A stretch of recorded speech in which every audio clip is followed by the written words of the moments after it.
A day of joy, celebration, and unity.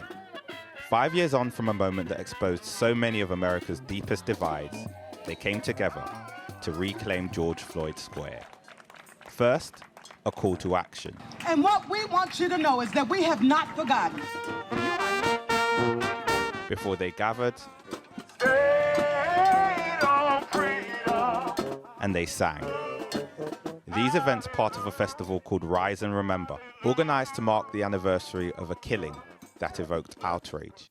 The murder of George Floyd, captured on camera, became a racial reckoning for this country and the world, with a wave of protest starting here and becoming a global movement.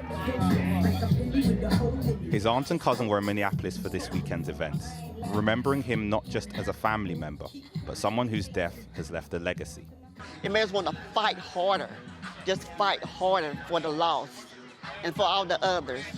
And it's just a feeling you cannot explain when the whole world just stood up and showed you that this is not going to happen like this or end like this, and nothing is not going to be justified. It was like a reawakening, because racism has always been there, well over 400 years. So it was like a catalyst. They still see police officer Derek Chauvin being convicted of Floyd's murder as a landmark moment. They were held accountable. So I think that from here on out, at least officers know that you're not going to slide through the cracks. You know, our voices are heard more. The scene of George Floyd's murder has been turned into what this community described as a sacred site. But there's always been a bigger political picture. People feel those in power are rolling back the change that should have started here. Just this week, the US Department of Justice dismissed investigations into several major police departments, including in Minneapolis.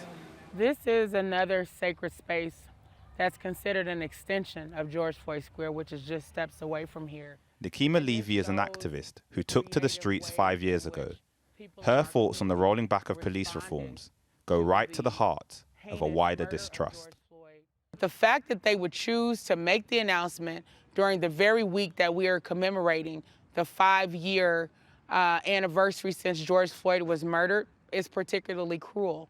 But that type of cruelty is what we have seen since Donald Trump took office on January 20th of this year. From my perspective, that is white supremacy on steroids. And it should come as no surprise that he would take these types of steps because these are the things that he talked about on the campaign trail. Donald Trump says his policing policies will make communities safer. But in moments like this, there are always deeper questions to ask about this country and whether the racial divisions that exist here can ever be healed. Shingi Mararike, Sky News, Minneapolis.